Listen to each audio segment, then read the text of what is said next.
I'm sorry, I'm a bit arrogant. We have a top manager. Let me talk. I think I'm a special one. Time to go! Let me talk. Everywhere you go, there's meat pies, and I'm surprised that Americans haven't embraced this, because this could be like the greatest thing on earth.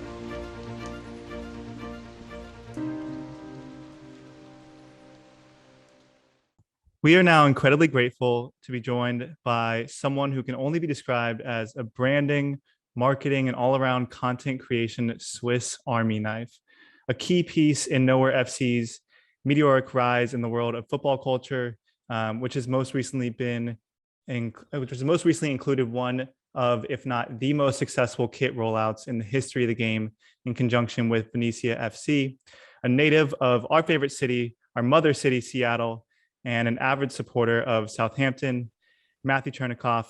Matt, thanks so much for taking the time out of your busy schedule and coming to hang out with us. Just right there. Up the Saints. I threw the Burberry on for you guys too. You're hiding from us. You know, I'm getting in the feeling, even though, we're about, 5,000 miles apart. But the game crosses all boundaries. No distance is too far. So, wait, where are you joining us from right now? Sorry, what was that? Where are you joining us from right now? Are you in Seattle? Yeah, so I'm in Seattle. This is downstairs. This is my little Northwest log cabin sort of thing. Very David Lynchian, as you would come to expect, of the mysterious Northwest. Hopefully nobody comes down those stairs and interrupts. They know that I'm doing the Meat Pies podcast. No interruptions tolerated. Serious business.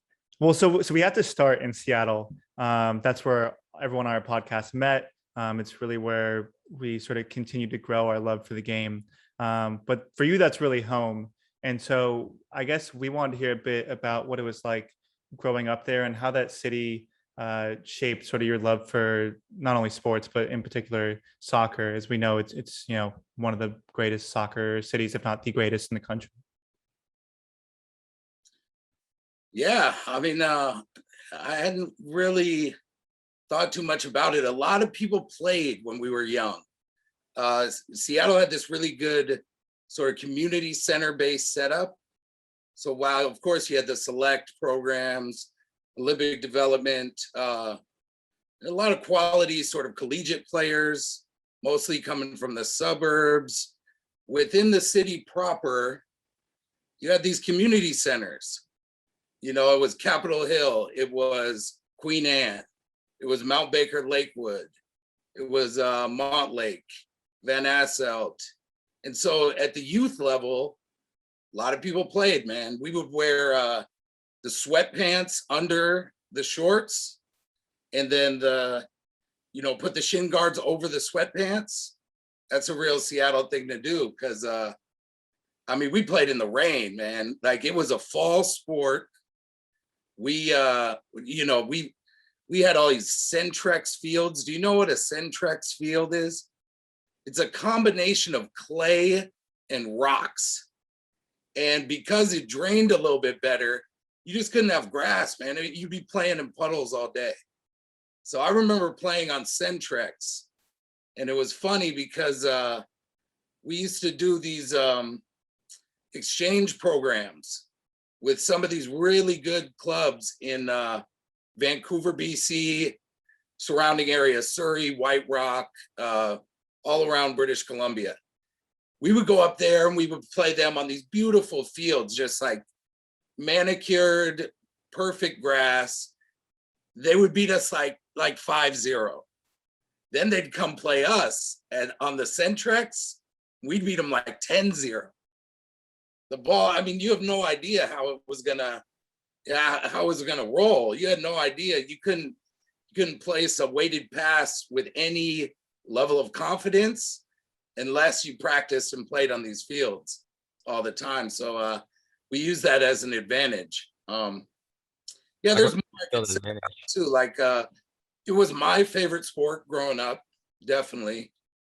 But I played baseball and basketball as well. And when the time came to decide, all right, I'm going to do, select, I'm going to play year round. I got a lot of grief from the kids that I knew, growing up, going to inner city schools and whatnot. It was a real belief that like soccer was a sport for kids that were scared. They didn't want to play football, American football. The parents wouldn't sign the permission slip. So I kind of got bullied out of playing, and I quit around 13 years old. But what brought me back was playing for these community centers, which I really enjoyed. And I played baseball at a kind of a high level. So in America, the season is the same. For some reason in high school, they play soccer in the spring, same time as baseball. But the community centers, it was a fall sport. So I did that through high school, and I was pretty good, man. I was all right. Quality center midfield, good distributor, not fast, pretty good on the ball, good with both feet. And I could shoot, man. I could really shoot. I put up a couple 20-goal seasons back then, if I recall. The glory days. Like a perfect James Ward-Prowse comp right there. Yeah. I mean, that's my guy. Don't get me started. I do remember. It's funny the things you remember, but I do remember scoring a dead ball goal where they had set up the wall, but it was a little bit too close to the center. And I bent it around the side and just caught a piece of the far post. And it went in. And I remember thinking like, wow, that was really ballsy of me to think I could actually do that. And so that I always think about when James Ward-Prowse lines one up. You got to be ballsy even to attempt to like get it over and back down under that crossbar, with like a 6'6" goalie with, cat-like reflexes, that's already cheating to one side or the other. Yeah, James Ward-Prowse is an artist. Here's to you, JWP. Cheers.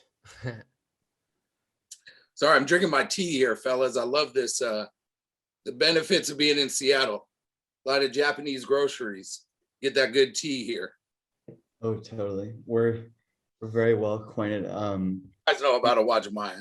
I know you do. Totally. I was going to say Wajimaya for any of our listeners out there that remember that wonderful Check it place. out. If you're in Seattle, go to a Wajimaya. Definitely. I'm down in Phoenix right now. Unfortunately, I've not yet found anything that compares. Yeah, I mean, there's something about just having like a Korean grocery, a Japanese grocery, like all these sort of the grocery store is the new spot, man. That's the new club. Oh, So, totally. I'll go to 5 grocery stores in a week.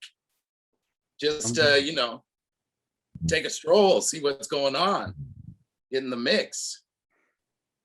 100%. So that's actually really interesting you bring that up. I didn't really know that much about the community center scene in Seattle. Like I didn't grow up there, but we'll get a bit more into your more recent work you've done, in particular with Nowhere FC and Venezia. But first, you've worked on a lot of different kinds of projects and have had one of the most interesting career paths of anyone we've interviewed or even probably met. So we're curious just what principles have stuck with you going from UW to now over the course of your professional career. And I wish I could say it was guided by principles. More than anything, it was guided by just sort of opportunity, doing what felt right. I went to school to be a journalist. I wanted to be a sports writer. I was ready, man. I was working at Seattle PI. I was writing high school basketball stories, doing a bunch of work for MSNBC, which at the time was based out in Redmond. I covered an Olympics for them. Worked the graveyard shift right out of college. So I would start at midnight, work till 8 a.m. And this because there was, 2004 is the Athens Games. So that's what I was gonna do, man. I was all the way in on that. But I took a detour when I started working with these good friends of mine who became the kids from Seattle I grew up with. became world famous break dancers. You might not believe it, but Seattle has some of the best break dancers you'll ever find. And so I worked with these guys. I worked with a couple like rap groups. We started throwing concerts, parties, club nights. And it was just me and my friends, you know, kind of making things happen in the MySpace era, you know, printing out physical flyers and putting them on your car windshield wiper. You know, that was that era. And we had a great time, man. We really did that. And I think it was through the Massive Monkeys, which was, you know, that's the B-boy crew out here. Big shout to them, in case any of them are watching. That's where I learned a lot about sort of these marketing activations. And that's really where I got to know much better the founder, creative director, all around embodiment of the brand of Nowhere FC, a gentleman by the name of Diego Moscosoni. He's a legendary figure, Google him. And he was also a member of this B-boy crew, but he wrote graffiti. So like, they were like an all around hip hop crew. They had DJs, you know, they had guys like me that just took photos and would build PDF decks to help them get like Red Bull money, Boost Mobile money, you know. And I remember actually my real first sort of times really spending extended time in London in the UK was because of these guys. We came out to the UK Championships, which, if you know, this is in Brixton Academy. It's a great, unbelievable venue, unbelievable neighborhood. You know, I was smitten with London early on, and UK in general. I'm definitely an Anglophile in just about every sense. But what was funny is we stayed in Croydon, and I was like, man, Croydon, this South London spot, which turned out to be pretty cool and like, you know, ethnically diverse with some great food options. But even the hotel we stayed in was hilarious. I mean, hilarious, just as British as anything could be. You know, the bar only had like 3 stools at it, and you could maybe stand a 4th and a 5th person, you know, on the sides. And that was it. I got a lot of memories about that. But no, I mean, I think there's kind of this period, especially as it relates to my European global football career. It's just pre-Nowhere FC and, you know, during Nowhere FC. So this is kind of all the ways that we got to Nowhere FC, which started in 2010 by one of my best friends, one of the people that, like, I mean, I can't even begin to describe the amount of just influence and, you know, just game, as we say on the West Coast, that I've soaked up from this guy, Diego Moscosoni. I knew him from high school. We went to a place called Franklin High School, which is, you know, it's in South Seattle, right off Rainier Avenue. And we got a chance to work together. We had like a creative loft here in Seattle, just like in the industrial area. You know, it was like the main hangout spot for the BTM kids. If you know about BTM, then you get points. You get your Seattle points. They're the legendary graffiti crew from Seattle that has gone on to worldwide acclaim. But yeah, 2010, I had moved to New York, and Diego had worked for many years as like a designer for Supreme, like early Supreme. Most of the graphics you love, you know, from 03 to 07, you know, the initial dunks, a lot of the collaborative products, Diego was designing them. He was just a Seattle dude that was like, he always had the couch to crash on whenever any of us were coming through New York. And I recall moving out there. I lived in Fort Greene in Brooklyn, and we were spending a lot of time together. and he started working for LVMH. He did the same thing where he was doing the collaborative products and designing just about all of them, but for Marc Jacobs instead. So Supreme, Marc Jacobs. And as he's working at Marc Jacobs, you know, the New York City had started a lot of these leagues that, do you know about like Adidas Fanatic League? Adidas Fanatic, or some of these leagues that would play downtown that, you know, it'd be like a modeling agency has a team, you know, ID Magazine has a team, you know, this Italian restaurant has a team, and they would play, and they were just like really competitive games. People wanted to win.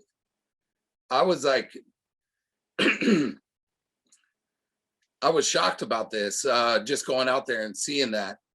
And I remember they wouldn't let Marc Jacobs have a team. And Diego was pissed, man. And so he started Nowhere FC to get into these leagues and just go beat everybody. And then it became a platform, like he and I would have a lot of these discussions where it's like, we didn't think the kids at the time were living up to the heritage of these clubs. Like, we spent hours in references, mood boards, digging to get anything we could related to like 70s, 80s European football, you know, putting the timelines together, you know, the away days where these British guys were running up in stores in like Switzerland, stealing Stone Island. You know, of course, I don't want to romanticize too much. I'm just an outsider, but these things fascinated me. And when Diego realized, like, we're gonna start making kits for Nowhere FC for this little league downtown, we're gonna make them like better than the top flight. We're gonna hand dye these things. We're gonna make our own patches, embellishments, you know, side taping, neck ribbing. You know, we sourced all this stuff and just did it on the strength, man. As we said, there was no like initial sponsors. This was just, you know, scraping money together. I remember the first kit, it was an England kit. It was the white one, like the Umbro made and tailored. I think Kim Jones made that one. National team kit around 2010, and he dyed it gray. It was this irregular gray, sort of subtle, you know, because it's not tie-dye really, you know? It's not tie-dye when you're doing it on polyester. It's an entirely different process. It is what is termed irregular over dye. So, I mean, Nowhere FC started doing that 2010. And now look at where we're at. I mean, look at all the dyed jerseys. Look at how the team's kits have changed. I mean, Do you have any of those OG kits that you guys put together? My man, I got some, but Diego meticulously kept the archive. That archive exists. It's alive and well in New York City in an undisclosed location. I don't know, you know, I don't know if it's an NFT situation.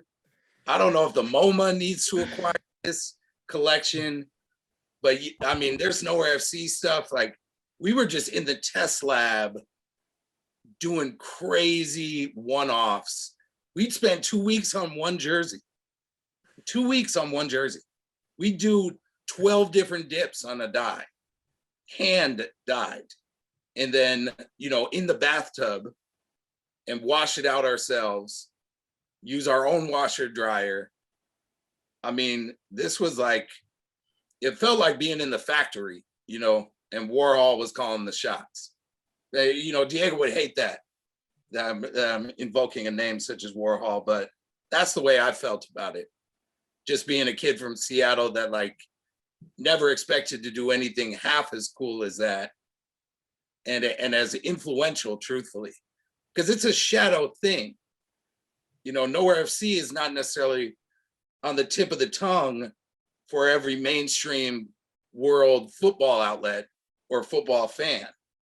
But if you've done your research, you come across some crazy Nowhere FC over the years. So I'm talking too much. I'll let you guys get in there. What else you got?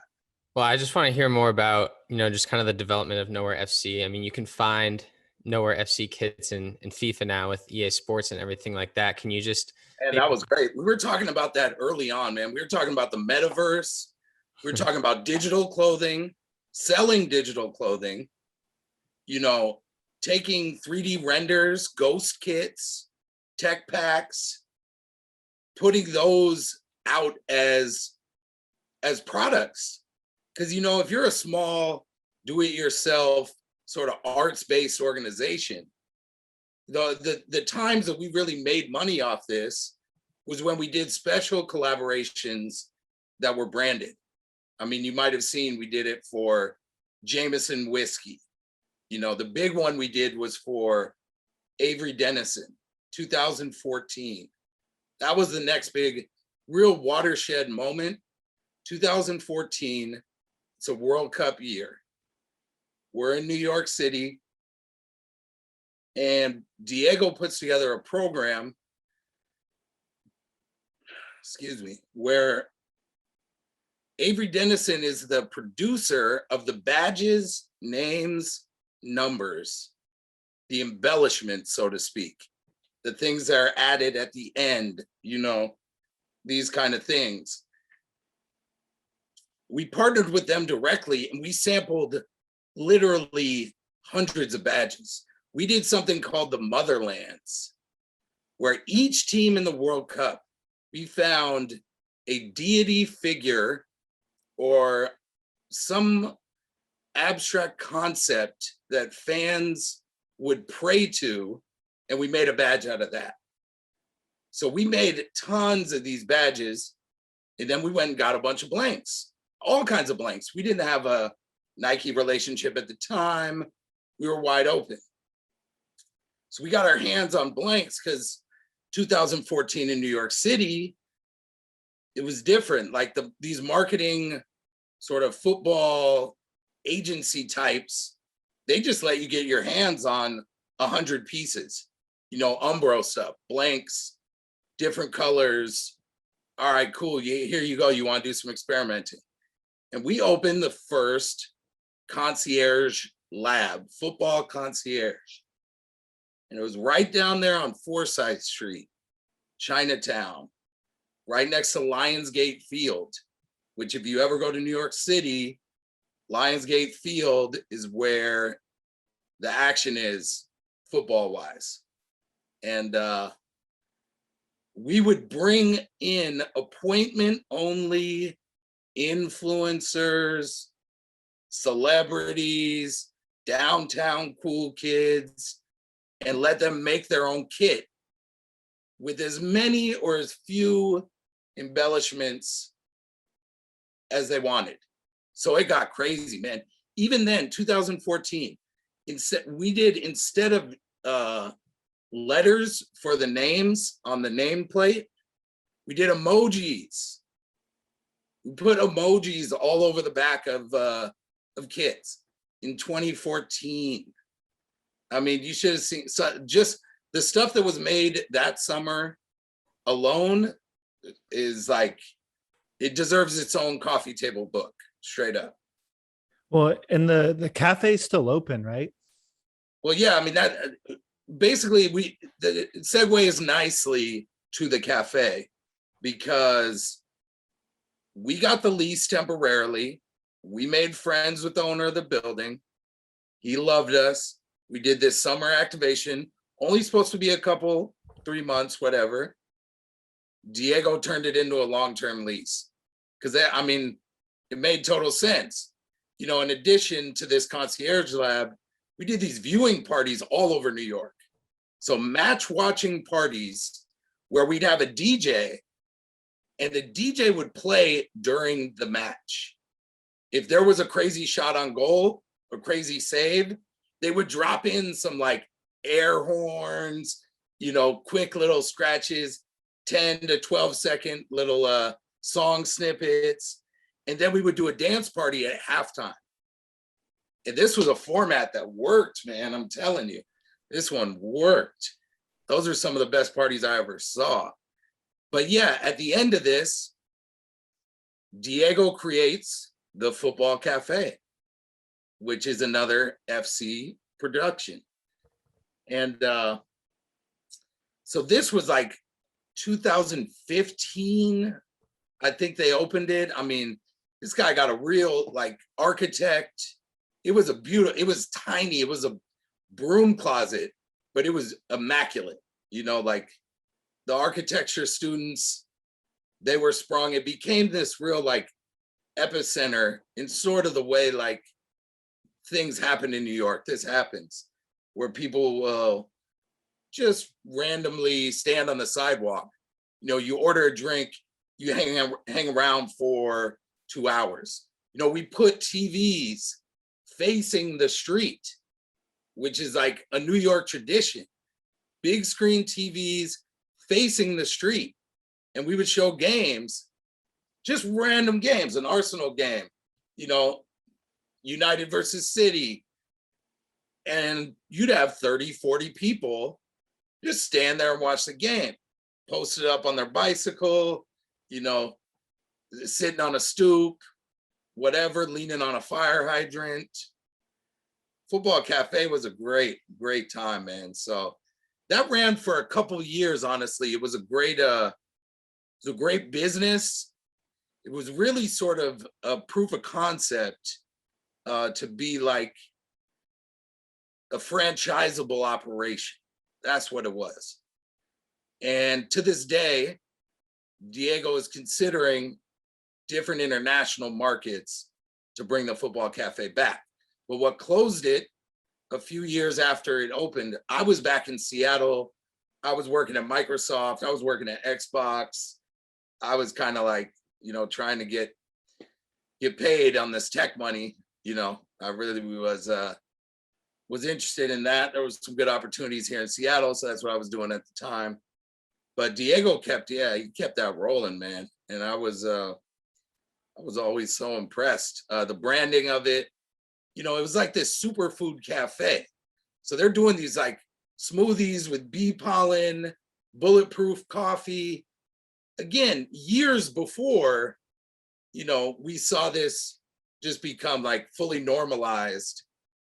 And so, you know, I think, again, the Nowhere FC legacy is to be really early and to, you know, hopefully influence course corrections as it relates to football culture. That's what I'd say. That's really cool stuff. I mean, you and Diego really have the ultimate entrepreneurial, like start from the ground up story. Well, I'm a producer, man. At the end of the day, I'll roll up my sleeves. I'll do the stuff people don't want to do.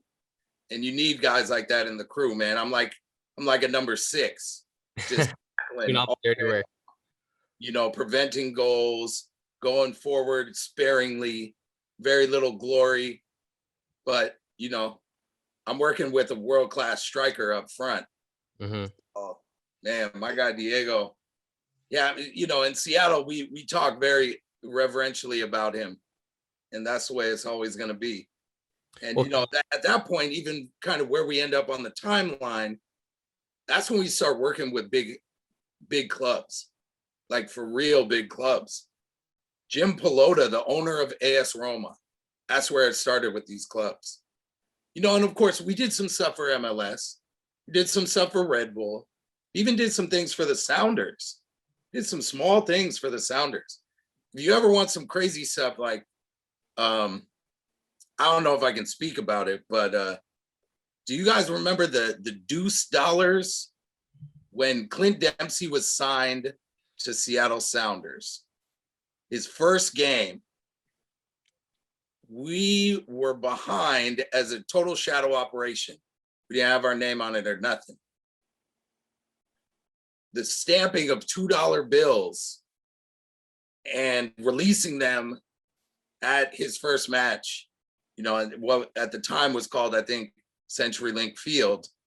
You know, it's now Lumen Field where Sounders play still.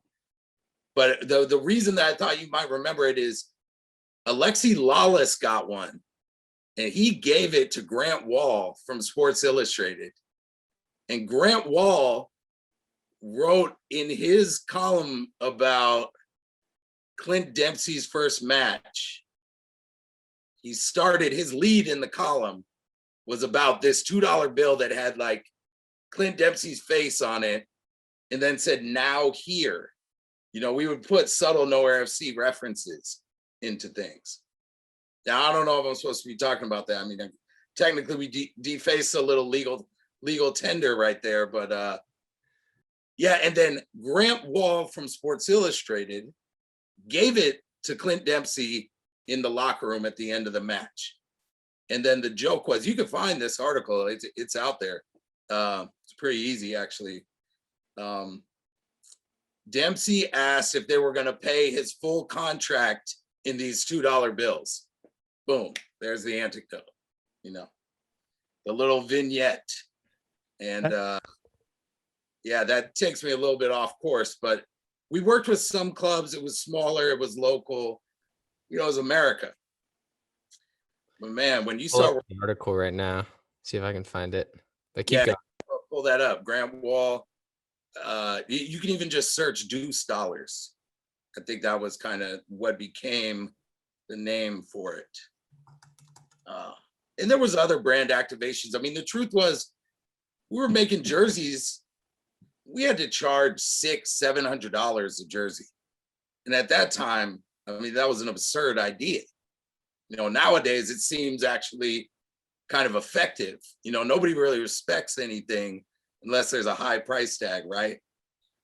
So like, we realized, and this was Diego as well, the way we could do this is we get companies to pay for them, and then we seed them to celebrities and influencers. And the companies pay thousands on thousands of dollars. We make 100 jerseys. Because, you know, they're getting the name and image and likeness of Nowhere FC. You know, we're doing lifestyle campaigns. I'm a photographer. I shoot strictly film photography. Been doing it since 2006. You know, I got to shoot a lot of the campaigns, but so did some other just out of this world talented photographers like Nowhere FC from the beginning, styled and produced some of the best looking football content you're ever going to see. I mean, I know for a fact this was, you know, at Nike in top level executive meetings, you know, on their mood boards. And, you know, we worked with Nike, we did tons of stuff with Nike over the years, but, you know, that's a whole nother conversation about some of Nike's sort of design principles and the ways in which we couldn't mesh with them. Well, But so I guess that kind of leaves me with AS Roma. But you guys get in and let's talk a little bit. I'm here, you know, just dictating all this stuff. no, well, that's what we brought you on for. That's what we I've been waiting years for somebody to ask me to talk to them about this. I'm amazed that nobody has to this point. Meat Pies Podcast. Way to go. That's gold star for you. Well, and I have to say, also have to give a shout out to Stan Chernicoff, because he will always talk about these sorts of things. And that's the only reason I was sort of keyed in and knew what you had going on. So shout out to him. But you know, my dad is my publicist. You know, he does it pro bono. So investment isn't the greatest, but who better to be singing your praises? You know, my father is I mean, you guys know him. He's an exceptional human being. So, you know, just kind of like coming up, trying to make him proud. That put me on a lot of the paths to try to do these things. And, you know, again, a lot of these things were just memories. You know, we made a lot of memories. yeah. We influenced a lot. Well, We so didn't always get the financial compensation that was commensurate with the kind of contributions we were making. totally. That's the nicest way I could say that. Because I was going to say, you guys aren't just making sort of like hot, quick products. I mean, you guys are doing a lot of that too, but like the cafe is something that is like a long lasting thing. And especially, this kit this year for Venezia and this entire rollout, that's something that's going to last, I mean, forever now in the history of international football. Let's put this together. We're going to get to that for sure. But I kind of have a responsibility, having spent a little time there, gotten to know some people. My Italian is terrible, but we got to pronounce it right. It's Venezia. Venezia. Come on, Gabe. I'm choking here. This is why we focus on the Premier League. This is why we focus on the Premier League, because I know our Serie A pronunciations would be all over the map. Dude, there's some tough ones. There really is. I had trouble with quite a few. Anyway, I think it's best to just keep it rolling, man. So like AS Roma happens. Yeah. Pelota's an American owner. That is the common thread here. As Americans, that really, we don't subscribe to this like US men's national team American way of looking at football. So we're Americans, we see the game because of all the time we spent studying the way Europeans do. We admire the supporters. We admire the DIY creations of fan merchandise and banners. And we look at what's going on in the Brasileiro. We look at like crazy weird J League clubs that had goalkeeper kits that like blew your mind, and Jorge Campos stuff, like those kind of goalkeeper kits, just the wild sort of the stew, the cultural stew of the game globally. And when we would link up with these American owners, we were kind of, selling something that they felt like made sense, but they also were kind of like, this might not be for us. This might be too futuristic. It might be too fashioned. That was the dirty word for a long time. Fashion. Football, fashionable football? No way. You guys are putting kids in like Tom Brown suits and going to the Met, running and gunning, shooting lookbooks and getting tossed out of the Met, with these like supporter scarves that you made. I mean, we were doing some really different stuff. And with Roma, that's where it started. They would let us imagine our own supporter capsules. And we would work around the main technical supplier. In Roma's case, at the time, it was Nike. So Pelota, being sort of the maverick that he is, he let us use the old wolf head Roma logo, which in many ways is more popular than the current logo on the kit. And we did a whole capsule based on it. And we got to, for the first time, bring to life a couple ideas that like Diego had like 5 years ago, which one was like, we're going to make a basketball jersey version of a football shirt. We did that for Roma. We created an art gallery installation in the gallery space next to Procell. So if you guys don't know Procell, Procell, look that up too. Folks in the audience, it's the most important vintage store and kind of clothing archive storefront in all of New York City. Extremely important, I would say, culturally. They let us rent out the space and we put these items up in there when Roma was coming on their American tour in the summer. They played Tottenham out at, you guys remember this? They played Tottenham out at Red Bull Arena. I think Tottenham got handed. They got their asses handed to them that day. Sounds Of course, like it doesn't matter. I mean, it's a summer fixture. Who gives a shit?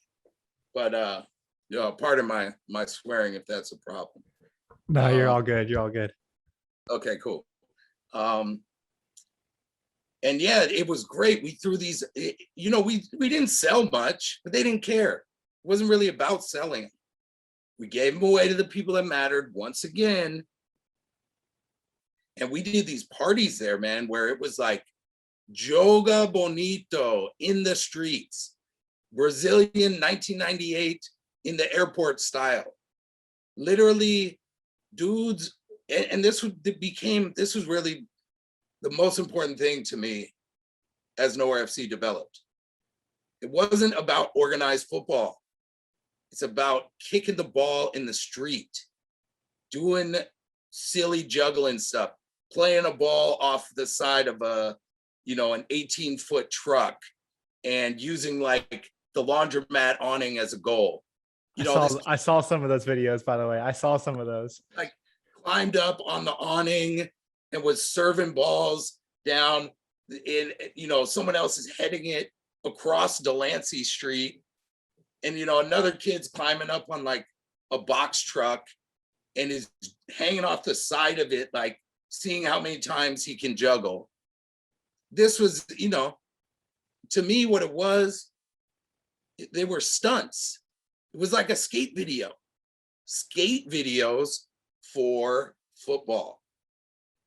And, the internet, YouTube, these things exist now. But you got to have the feeling, man.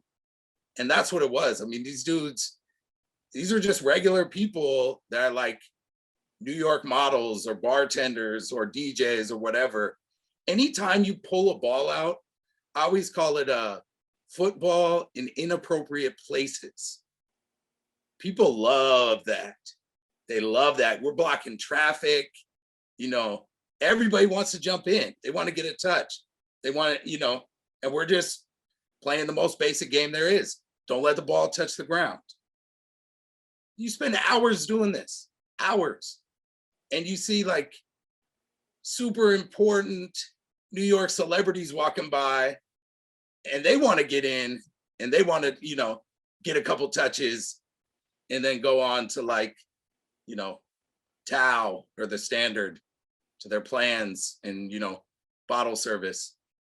So that was our thing, man, just on the streets playing. And, truthfully, Roma loved it. They loved it. Now, we wanted to continue that relationship.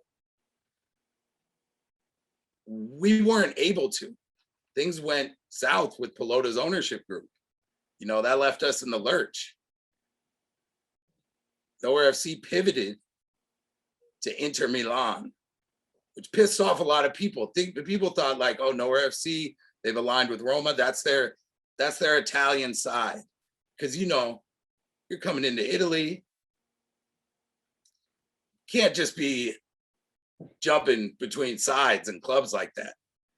I mean, that was kind of like, we had to really do a lot of positioning to figure that out. But the Inter thing was even bigger. I mean, the Inter thing got players involved, legitimate first team players, Mauro Icardi, Pinamonte, I think his first name's Andrea, a couple other players. And we set up in the Nike lab in Milan and did this concierge thing again. We just made jerseys after jerseys after jerseys with all the new embellishments. And this was the first time Diego took apart all the individual components and displayed them like you would artifacts at like a natural history museum. Displayed them like, dinosaur bones. And man, this thing was huge, bro. I mean, there was lines trying to get in there. Nobody could figure out like, what is this? And how do I get some? And so, and that was just like, that was one event. There was a couple after parties. You know, in the end, we're talking about hundreds of pieces, but they went out into the world. They exist. You see some of them for really high prices on eBay, StockX, wherever, because they were never really like commercially available. With Nowhere FC, you got to be there to get that. And so that was Milan. And that was Inter. It's a very crucial distinction. There's Inter and there's Milan. And Milan is AC Milan. And Inter is Inter Milan. And I screwed that up a couple of times. And that's how you get in trouble quick. Yeah, you get in trouble quick. You're exactly right. But around the same time, I mean, Diego kept all these like things cooking, man. It was like working with Mike Piazza when he owned Reggiana. Do you remember this? He owned an Italian club with like a lot of history. I mean, these Americans were buying like historical Italian clubs for like a couple $1 million. I mean, this was going on. This was like 2017, 2018. It was happening. But that is when we got to know Venezia FC as well. And Venezia at the time, they had Joe Tacopina. Who remembers that name? Joe Tacopina.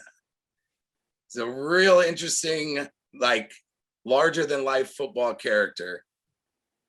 Let's just say, you know, his methods were not on the up and up, so to speak. He gets washed out. Ownership group led by Duncan Niederauer. They contract with Fly Nowhere. By this time, Nowhere FC has created its own internal agency, which is called Fly Nowhere. And we would put the agency sponsor center chest, like we're sponsoring ourselves. But Fly Nowhere was the one doing all this business. I mean, technically, you know, most people refer to it colloquially as Nowhere FC, but a lot of this really wasn't. So like Inter Milan, I guess that one was a little different. But either way, Fly Nowhere is the one that forms this relationship with Venezia. And even prior, you know, all through the last year in Serie B, Diego is cooking up an entirely new way of not just looking at this one club, not just looking at their kit, but what a kit can be for a smaller club with a lot of historical significance. That's what really changed things. You know, I was there, I happened to be there. I was brought in by their CMO because somebody quit and they needed all the kits were left in the lurch.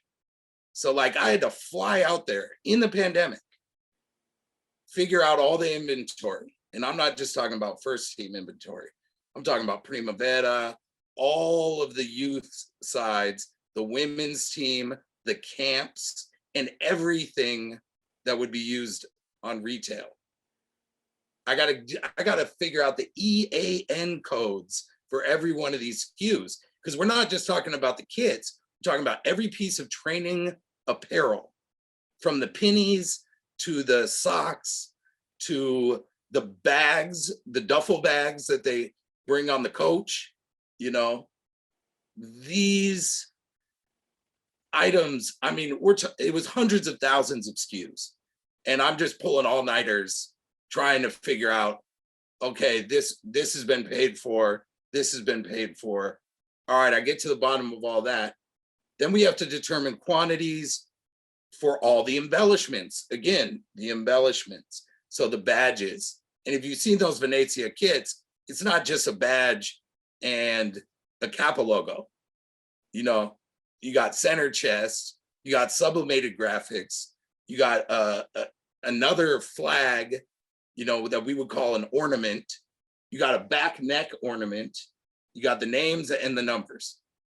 So I had to work with a company called Deco Graphics, dope German company.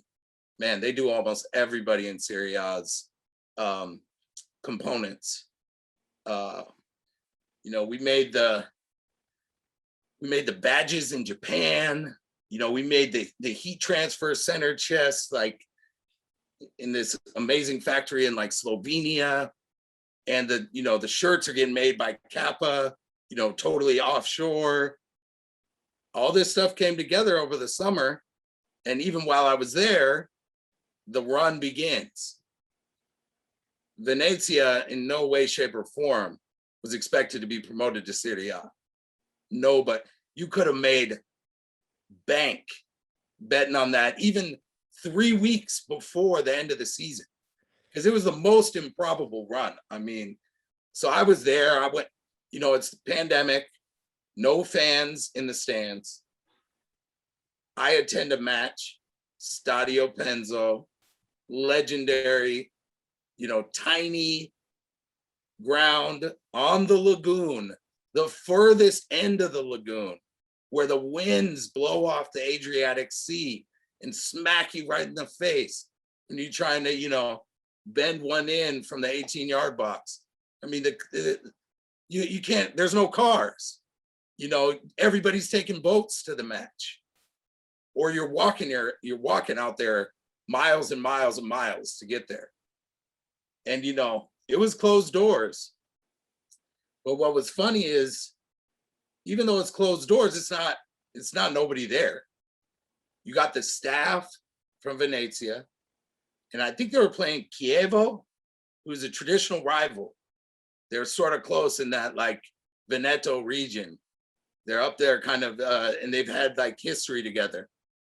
So like their staff and Venezia's staff, and Venezia's like youth, you know, B team players and Chievos are just going at each other the whole time with like a row of, you know, it's not just cops, man. These are like the military police, you know. I'm forgetting the exact name. They're not the Carabinieri, but Carabinieri. I'm not sure. Either way, you know, and they're just agitating each other the whole time. It was a special experience. And Venezia came from behind. They won. Unfortunately, I had to come back because of I think it was some other plan that I had. I had to get back to Seattle. But if I'd have stayed another week, I would have been there for the Serie A promotion, which was the biggest party in the city in 20 years. And like that city was locked down, man. They had a curfew, you know, they don't mess around with the masks. You got to put on like gloves when you go into the grocery store. Because of course, Italy was hit very hard, first wave of COVID, understandably so. They lost a lot of people. But then that party in Venezia, man, oh my God, just parades up and down the canal on the boats. You know, the owner, Duncan Niederauer, jumps into the lagoon, you know, just crazy stuff, man. If you guys ever want to see some, go back on Venezia's Instagram page and look at some of the videos, you know, because the ultras hadn't been allowed to show up. And so, you know, when they're playing in that final match to get promoted, they all show up, but they're not even allowed in the grounds. So they're just out. They're there. They're on the lagoon. They're at this, you know, the ferry stop, the Ferrovia, and they just turned it into a giant party, man. What a scene. What a scene. So yeah, Venezia gets promoted, and here we have these kits that are supposed to be for Serie B. Serie B, different license, regulations, different rules. You know, we're talking like they measure centimeters, you know, for the size of everything, the colors you're allowed to use, the fonts you're allowed to use, the numericals you're allowed to use, you know, the special characters for all the players who have like the umlauts or the accent grave, accent aigu, all the different just sort of special characters from different alphabets, when you got all these guys from Turkey or Finland or, wherever.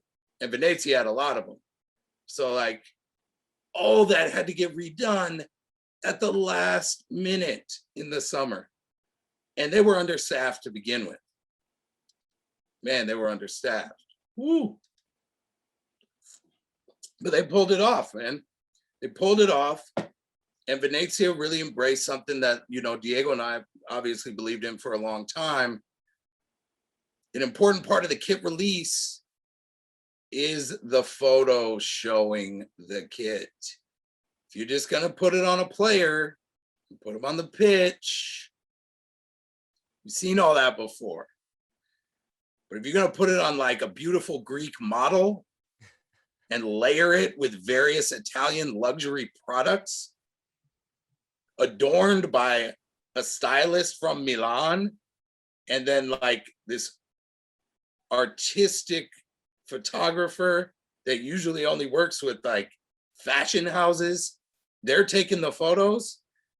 I think that was a big part of why that kit became the viral kit of 2021. That was a big part of it. But the design was immaculate. And I played my small part getting it across the finish line so that it could release, so that the first team, it got ugly at the beginning of the season. They didn't have everything they need. They were battling with Serie A. They played the whole season without the traditional badge because you're not allowed. They determined that having the word Venezia center chest is a secondary logo marking for the club. The club felt it's not that. It's just the name of the city. Serie A determined that was not the case. So they played the whole season with no badge. They got a sponsor now, center chest here. They got a couple on the sleeve, a couple on the shorts. They got to make their money. It's a small club. And they spent in the transfer market. So, I'm a Venezia fan now. That's my Italian side. I think they're going to stay up. I'm hoping they stay up. I've really enjoyed watching Busio. This kid is serious. And, maybe we can get off of my personal resume and let's open it up. I love seeing these Americans doing well for major clubs in Europe. That is how we get a national team that can compete. That is, I know it's to the detriment of the MLS.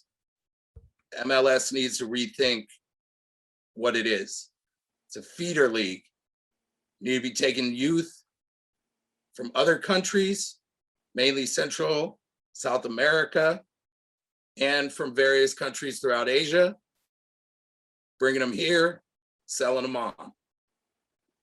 And if we want to be good come World Cup time, we got to be doing what we're doing. We got guys at Juve, we got guys at Barca, we got guys at Venezia, we got guys at City. We got, we got players that are really living that. Pulisic at Chelsea. Pulisic's got to be the best American player ever, right? Ever. How could anything even be argued here? I would love to know. Well, word is Gio Reyna might be better. I was gonna say It might be better, but that's the way it's supposed to be though. That's what we need. All the top countries. I mean, if you look at France, Zidane's supposed to be, maybe the greatest player of maybe our lifetime that's played for France.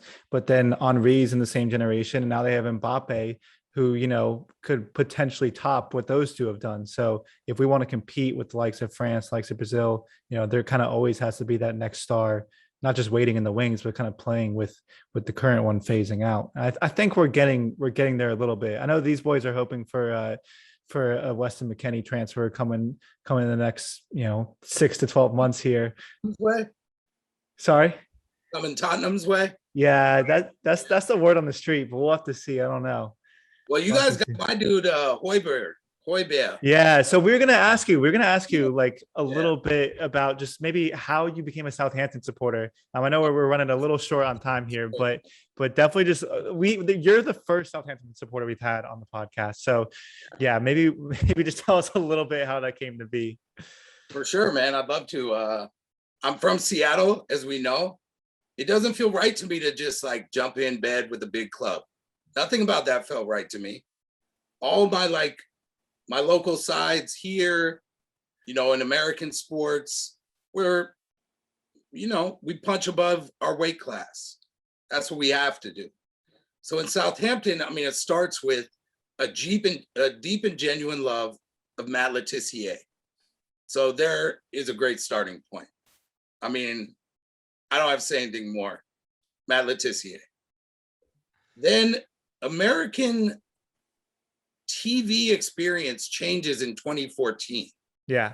Guys, remember, that's when NBC started putting every single match on the Premier League in various channels. There was ways to watch for the first time ever. 2014 was a big season for Southampton. That's that Ricky Lambert team. That's the Adam Lallana team. Jose Font, the Stephen Davis. They had players, man. And Pochettino's the coach, and Nicola Cortez is the guru developing these academy players like James Ward-Prowse. And that's something that I could identify with. They're also on the South Coast. They're a port city. I mean, all these correlations with Seattle made it feel like, all right, that's going to be my side. Plus, I'm a bit of a contrarian. If everybody's going this way, I'm going to go that way. And I loved it from the jump, man. I mean, Human coming in, we qualified for Europa. We're hosting Inter Milan. We're going to San Siro. We're finishing top 10. We're selling guys and then turning around, taking the money and buying Sadio Mane, Dusan Tadic, and Virgil van Dijk. I mean, that's a pretty impressive club at that point. And I like that. I like being a selling club because that to me this is the future of football. The bigger clubs, and we're seeing it this year mainly, are not going to be able to sign their own academy stars. They won't agree to terms. They want first team opportunities. It's the only thing that a small club can provide that a big club can't. So I fell in love early on. And then of course we get to like Claude Puel and what's his name? Pellegrino. And we're just like, I get to experience the true English football experience that you'll never get in American sports. A relegation battle. Relegation.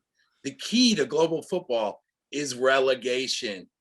So I'm trying to stay out of 18th place, and I'm rooting for my side the same way my brother is rooting for Man City to win the title.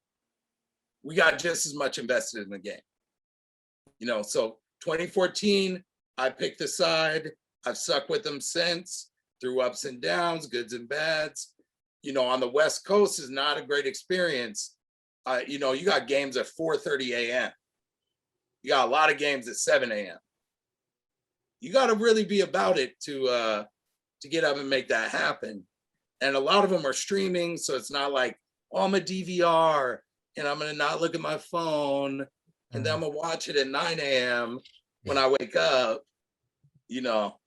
Those things are kind of funny to me. But if I didn't bring up, Southampton has changed hands. The news just broke. Gao, our owner, Lander Sports Management, he's out. Sport Republic, the Serbian dude named Dragan Solak, he has 80% of the club now. And he bought it for £100 million. The same cost as the negotiating rights to Lukaku, you could buy 80% of Southampton. I mean, it's really 100 million pounds. No, now our previous owner bought in to that 80% stake at 200 million pounds. He got 50 cents on the dollar, but he had to liquidate. It sounds like he was like caught up in whatever Chinese real estate problems are going on. He had to get liquid. He didn't have any money. And it was really bringing the club down. Because, you know, Southampton, we don't expect an injection of cash from any ownership group. We expect to buy and to sell and to have a balance sheet. You know, I often get asked by people, oh, you're a Southampton fan. Wouldn't you be happier if you got to keep all your best players? You know, that's a favorite thing for outsiders to do, is to make the best Southampton 11 if we didn't have to sell anybody. Yeah. It's a pretty good side, right? It's fire. Yeah. I definitely have a lot of admiration for Southampton being a Spurs supporter, considering we've gotten Gareth Bale, Mauricio Pochettino, There you go. Højbjerg, amongst others. But I mean, considering what you guys have given Liverpool and what you guys have given the rest of the Premier League, it's pretty crazy. You know, when those guys go out the door, we root for their success. Mhm. We want you to be happy with your business. We want you to come back and buy from us again. Because every time, and it's going to be more and more of this, we're going to get the best 17 and 18-year-olds. You guys see what's happening this year, right? Livramento and Broya, Yeah, they're good. They're really good. 5 million pounds. Chelsea, I mean, I think they have some sort of buyback clause where they can have him in a couple years if they pay 45 million pounds. Yeah. So yeah, we don't own him outright, maybe. But geez, that's a nice situation. And they offered terms to Livramento. They offered terms. They wanted to re-sign him. Yeah. He was a U23 player of the year at Chelsea. And he walks because, and the agents are doing this. The agents are really the ones pushing this new wave of football transactions. So now, with Broya is amazing, dude. Like, if Broya was on Chelsea right now, I'm telling you, this guy would have his name in lights up and down England, in London. He is that. He's amazing. He's just a great player. Not particularly like amazing on the ball, but this dude he's one of the only strikers I've seen that can literally play up top by himself and still get you goals. Yeah. I mean, nobody has even mentioned the name Danny Ings all year. We're just kind of laughing at Villa and Leicester for buying these guys that were like kind of, you know, well marketed, but we liked who we had coming up even better. We liked Salisu better than Vestergaard. Yeah. And selling Vestergaard, Salisu's now got a nice, cozy first team place. Broya is on loan, of course. We probably couldn't afford him. But this is the future of football. Now, January window, we're saying, look, we don't want to do any business, but business is coming to us. Yeah. 2 Man City starlets, 2 of their best 18-year-old players. Their agents are coming to us. Their agents are talking. When you buy at the age like 16 to 18, best player in the world, maybe 10 million pounds. Yeah. You know, like, especially if they're on the younger side. So that's what we're going to do. We're going to take the best players from the big clubs that don't see a pathway to first team, and they're going to come join Southampton. Here, it's not even just Southampton. Look at what's his name? Conor Gallagher, Crystal Palace, right? I don't want to. Half a year on loan in South London. And this guy's transfer value, crazy, right? Yeah. Crazy. He's an amazing player too. I like. I'm an Everton supporter. He did us dirty. I was at the match at Selhurst Park a couple of weeks ago, and he did us really dirty. He's Did a us dirty. really dirty. Yeah. Get Now, spicy with it. we're gonna have to make you a recurring Southampton Hey, correspondent. Correspondent. Plus, hey, while we're here, Meat Pies podcast. I know we're almost at the end. Gotta wrap. But if anybody's listening from Sport Republic or my main man, Dragan Solak, the new Southampton ownership, I am available for consultation. Yes. Nothing but study. Love it. Love the chat. Under a microscope. Southampton as a club and as a side. Bring me in there. I'll work cheap. I'll work for savory pies. Is that the dream? I mean, I email the club sometimes, dude. So here, there's a thing with Southampton, and I think it's true of a lot of clubs. Our hashtag on Twitter, that's where we are. I mean, I watched the game by myself with Saints FC Twitter hashtag. Yep. That's my road dog. That's who I watch every match with. I don't go to the club. I don't do any of that. I'm looking at what the locals are saying in real time. And there's a whole bunch of them who just like to blast the gaffer. Yeah. Who just it's England, man. I get it. That's how it is. There's a negativity that runs through, especially some of like the far-flung areas of the country. If you're in the Midlands, if you're in the North, if you're in the South, where we are, I get it. But I don't bash the club on Twitter.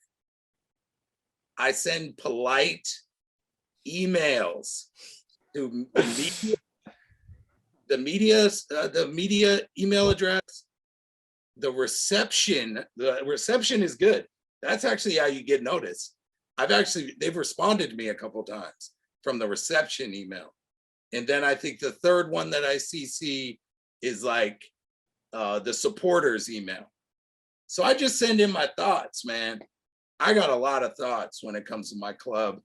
And if they ever wanted to listen, if they ever wanted to invite me to come talk to them about it, that, you're right, is the dream.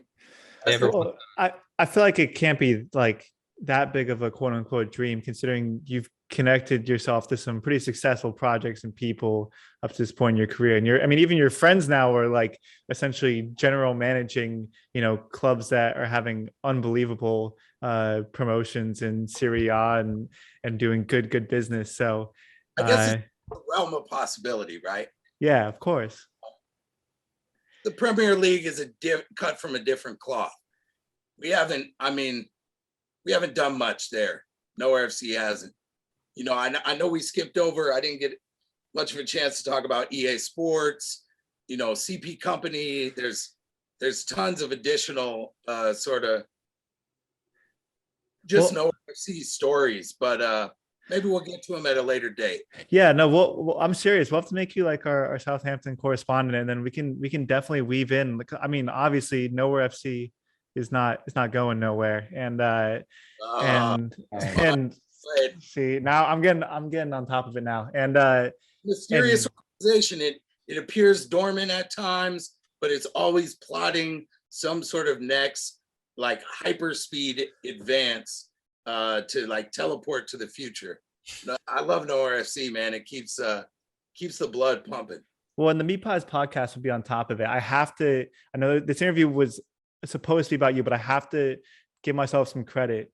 The week of Venezia's promotion, Venezia's promotion. I'm gonna get it. I'm gonna get it at some point. Keep it practice here. My Venezia kit came in the mail like 3 days before they got promoted. I got the kit from last season, the white kit, like the Nike one with the black, orange, and green. It wasn't bad, Gorgeous kit, yeah.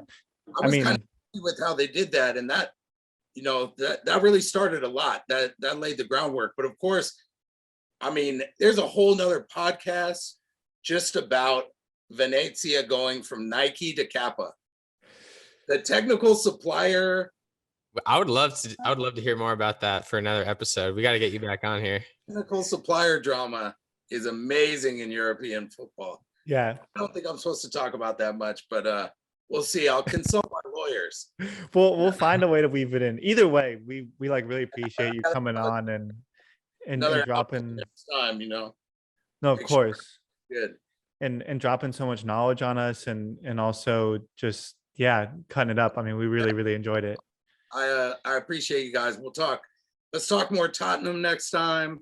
Let's get into just the state of the game globally, because I love talking about that stuff, man. We, out That's here, me.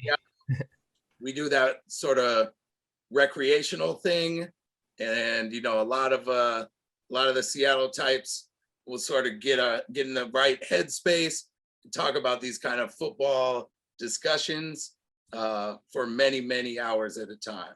So No, for sure. I mean, and that's how we got into this, and that's what we do every single Sunday. We're on the Zoom, and got great chemistry.